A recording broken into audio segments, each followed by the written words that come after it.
Dalam upaya meningkatkan sinergitas dengan berbagai elemen masyarakat, Polda Bali melalui Subdit 2 Direktorat Intelkam menggelar bakti sosial atau baksos pembagian paket sembako kepada kelompok nelayan Serangan Denpasar Selatan Bali. Masyarakat diharapkan dapat berperan aktif dalam mendukung program-program pemerintah dan turut menjaga situasi Kamtibmas selama rangkaian perayaan Natal 2024 dan Tahun Baru 2025.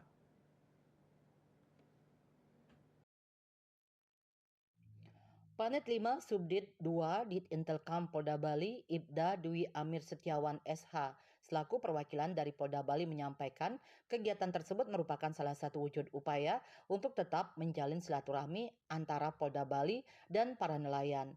Polda Bali dan Direktorat Intelkam berupaya tetap menjalin silaturahmi dan bersinergi dengan semua elemen masyarakat agar secara bersama-sama tetap peduli dan menjaga situasi Kamtibmas. Melalui kegiatan tersebut juga diharapkan dapat mengetahui kendala-kendala apa saja yang dihadapi oleh para nelayan Serangan, terutama dampak pembangunan BTID, Bali Tartar Island Development.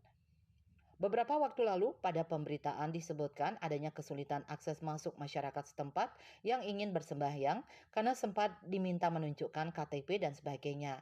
Pada kesempatan tersebut, Polda Bali menyampaikan terima kasih kepada para nelayan yang dapat menyikapi persoalan dimaksud dengan bijaksana dan tidak sampai terjadi gangguan Kamtibmas dan hal-hal yang melanggar hukum. Polda Bali akan tetap berupaya memfasilitasi apabila terjadi permasalahan antara BTID dan nelayan agar ke depan dapat berjalan beriringan dan saling menguntungkan.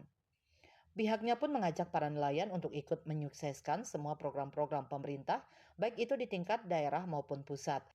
Salah satunya adalah BTID di mana sempat menjadi polemik dan pro kontra, di mana program tersebut bertujuan untuk meningkatkan kesejahteraan ekonomi masyarakat tanpa mengenyampingkan nasib nelayan di Serangan, sehingga diharapkan didukung penuh oleh seluruh lapisan masyarakat. Tim Liputan Bali TV.